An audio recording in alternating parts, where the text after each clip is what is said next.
First man's dream is true in some world. So this expression over here that uh, x plus y to the power p is equals to x to the power p plus y to the power p.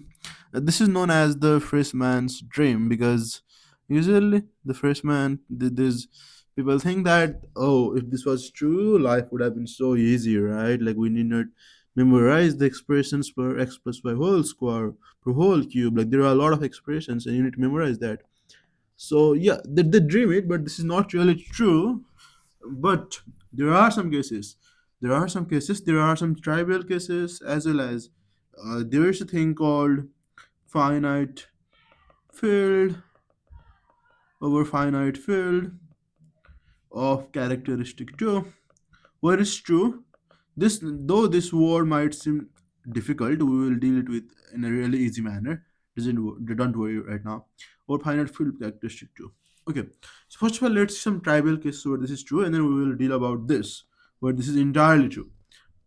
And no, not really true it of over any prime p characteristic p where p is prime number. Okay, we'll see what this means later on, but first of all, let's deal with some trivial cases where this is true. Okay, so first of all, let's say if x is 0, then this is true, right? Because y to the power p will just be, okay, this 0 to the power p plus y to the power p, and this is true, right? Because 0 to the power p is just 0. Now, the next trivial case is when y is 0. Even then, x to the power p is just x to the power p plus 0, so this is true, right? The next trivial case is when p is 1. When p is 1 also, this is true, right? X plus y is just x plus y. Yeah. Also, like if p is odd, and y is equals to minus x, even then it's true because if y is minus x, this just becomes 0 to the power p. And yeah, I can now write this as x to the power p plus minus x to the power p, right? And if like p is odd, then this is just x to the power p minus x to the power p. So that's just 0. So even in this case, this is true, right? So these are these four cases when like the both sides are true. But there's a more general case. More general case. If you look at the world, okay, now let's go to what this means, the final field of characteristic P. So that means if you look at a world in the modulo of P, in that case, like x plus y to the power P will always be like equal to x to the power P plus y to the power P. We give this sign, but yeah, you can consider this as equal. Now, what does modulo P mean? So modulo P means that in the world of modulo P, like 5 will just be equal to, it will be congruent to, we say it congruent to 1 modulo 2. This means that 5 and 1 have the same remainder if we divide by 2. So similarly, you can just say that 5 is congruent to 2 modulo 3, right?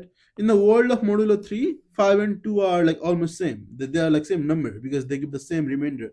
5 also gives remainder 2, 2 also gives remainder 2, right? I can also like say that this is congruent to 8 because they also give the same remainder. So this is what modulo means. I mean, yeah.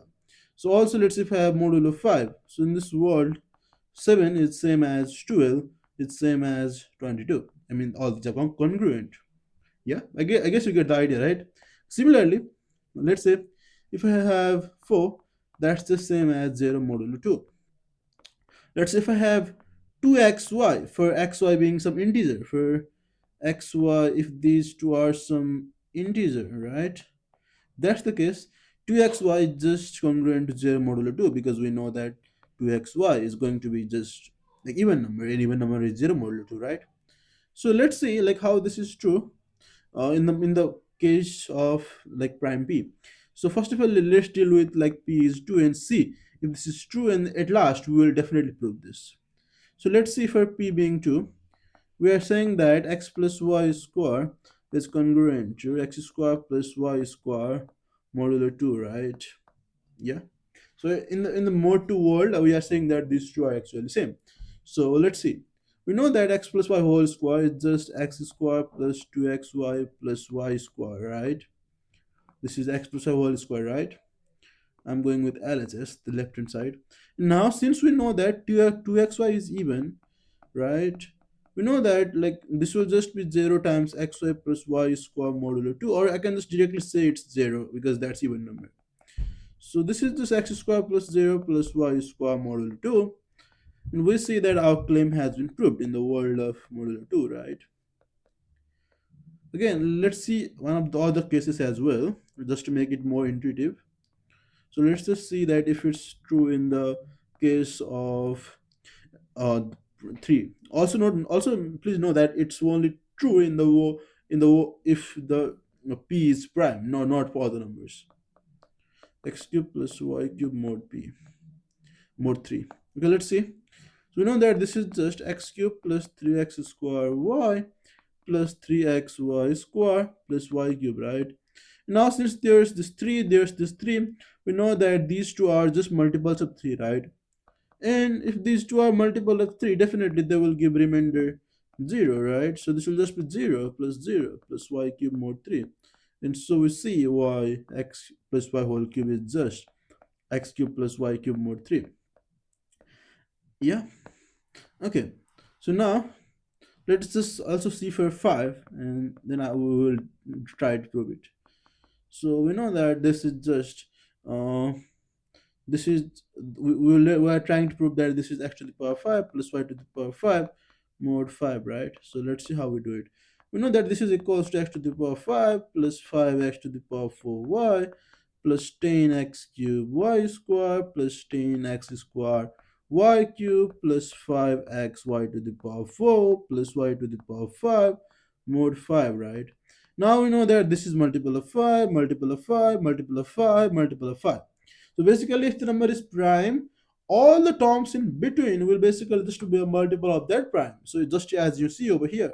And so this all will just be 0, modulo 5, 0, modulo 5, 0, modulo 5, 0, modulo 5, right? And yeah, that's why it's just x to the power 5 plus y to the power 5 modulo 5, right? So now let's try to generalize it to every prime. Now after that, I will also tell you a slight modification of this theorem using the Fermat's little theorem. Okay, so yeah, just so keep watching till the end if you want to know that's great. So now let's try to see why it's true for any prime. We know the binomial expansion, right? This expression can be written as the sum from n is equals to 1 to p, and then binomial p and n x to the power p minus n y to the power n, right? Okay, now over here we know that this binomial coefficient p, binomial p with n, p choose n, is always integer, right? This is always integer, right? Because the binomial coefficients are always integer. That's you can definitely prove that. Yeah, if you want to prove, like, first of all, let me try to prove why it's integer. We know that this p choose 1 can be written as p minus 1, p minus 2, up to p minus n plus 1. Or I can say this as p minus n minus 1, right? We are just trying to subtract 1 from p, 2 from p, 3 from p, up to n minus 1 from p. And this n is just n minus 1, n minus 2, up to 1, right? Okay, now notice that this product is a product of numbers from 1 to n, right? Over here, this is from p minus n minus 1 to p. Now, since this product is a product of consecutive n numbers, right? These are consecutive n numbers, right?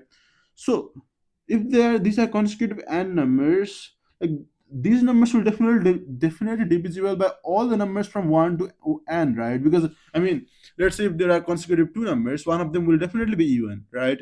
If there are consecutive three numbers, one of them will definitely divisible by 3, right? Because among the consecutive 3, one of them has to be. Also, like, among consecutive 5 numbers, there has to be one that's divisible by 5. There has to be one divisible by 4, right? So yeah, using that way, I can say that there has to be a number divisible by n. Also, there has to be a number divisible by n minus 1, divisible by n minus 2. So that's how we can prove that it's always divisible by denominator, and that's why it's an integer. So yeah, we proved that it's integer. Now let's try to prove that our p always divides the binomial coefficient p choose n.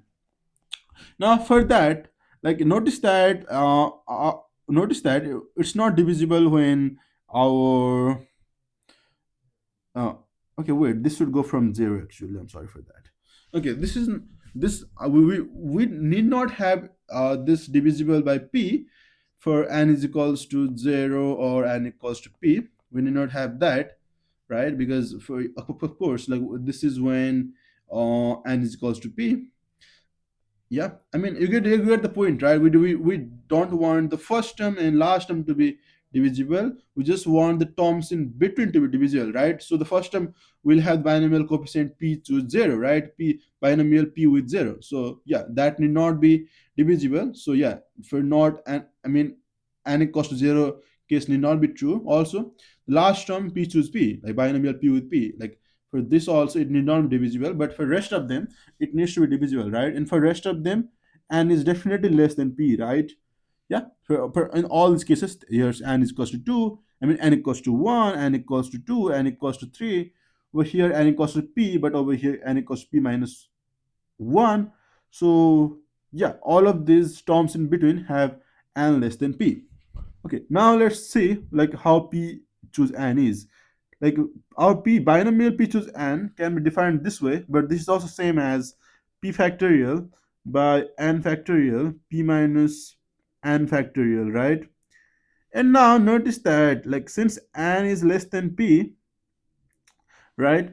Now s- since n is not 0, since n is not 0, this p minus n factorial will not contain p in it because n is not 0, right? Because n is not 0, p minus n factorial will not contain p in it.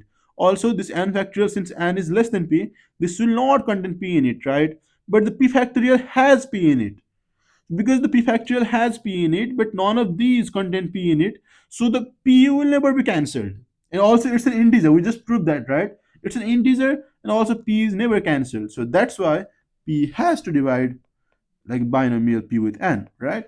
So yeah, since p divides binomial p with n for n not equals to 0 and for n not equals to p, so now if I write this sum as sum from n equals to 0 to p, like p choose oh sorry, I mean if I now write this sum as sorry, let me rewrite. Let me if I rewrite this sum as now yeah, p choose 0 and x to the power p y to the power 0 plus sum from n equals to 1 to p minus 1, p choose n x to the power p minus n y to the power n, plus now for the last term p choose p x to the power 0 y to the power p. If I do this, and then in the world of okay wait in the world of modulo p, now we know that this middle term, middle thing, this expression over here will just go to 0, right? So yeah, if that goes to 0, because we already proved that it's every term over here, like not the this expression over here will always be divisible, right? So this entire thing will always go to 0. So since every term over here goes to 0, now I can write it as like this will just be 1 x to the power p plus 0 plus 1 y to the power p modulo p, right? So this is just x to the power p plus y to the power p modulo p. So we proved it, right? So we proved that since the middle terms are always divisible, so this is gonna be x to the power p plus y to the power p modulo p. Here's a bonus result. Since we know now we know that this is just congruent to x to the power p plus y to the power p modulo p, right? Okay, using Fermat's-Little theorem, we can extend it, because the Fermat's-Little theorem says that if I have uh, like a and b as co-prime, if these numbers are co-prime, then a to the power b is just congruent to a mod b, right? If I use this, since p is prime, since since p is prime, definitely it will be co-prime with any number, right? It should be 1, right? So therefore I can definitely say x to the power p is congruent to x mod p. Also y to the power p is congruent to y mod p, right? Using this I can say that this is just congruent to x plus y mod p, and that's a really beautiful result. So that was it, guys. I hope you loved it. We just yeah. So yeah, this is equal in the world of modulo p, which is also like formally said as over finite field of characteristic p, blah blah blah blah blah. So yeah, we gave some examples. We proved that the binomial p with n is divisible, and from there we saw that it's actually true. Also, we extended using Fermat-Russell theorem. So that was it, guys. Hope you enjoyed the video. Thanks for watching, and I'm really happy that in the last video, that just blasted like in yeah. Thanks for that.